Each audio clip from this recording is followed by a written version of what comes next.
kanindot sa lalawigan nga atong gipuy-an, kalambuan, kauswagan, atong natagamtaman.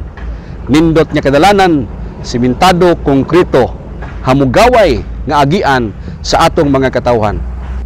Niata, nagtindog sa Pier 1, Colorado, nining atong syudad sa Digos, ang kinatumyan nga bahin nining karsada nga gipadindot sa atong probinsya sa Davao del Sur.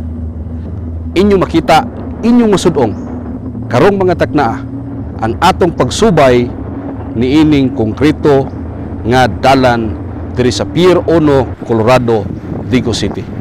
Ingon niini ang inyong lokal nga gobyerno sa probinsya nagtagad sa mga butang ikaayo o mapuslanon alang sa kinabuhi o paginabuhi sa mga tao.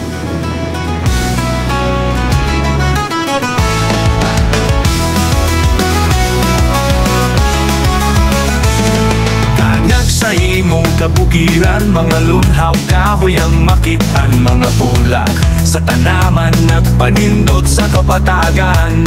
Bulagway sa dapit nga takaw ang hamugaway, maanyag ka Davao del Sur.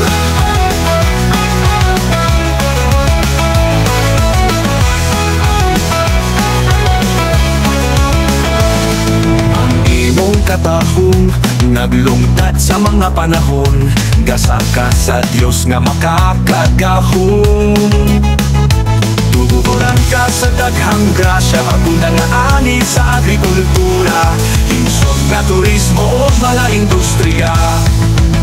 Maanyag ka Davao del Sur. Maanyag ka Davao del Sur.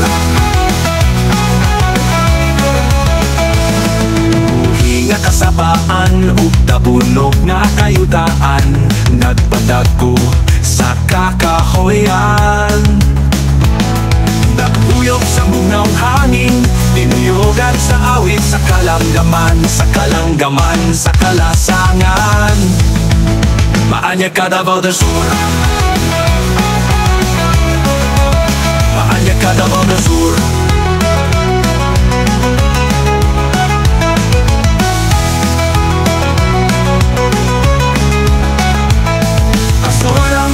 Kadagatan, puno sa pangabuhian, nindot ang imong kabaybayonan, nagagi sa mga tayuhan, iguma ka sa imong katawhan.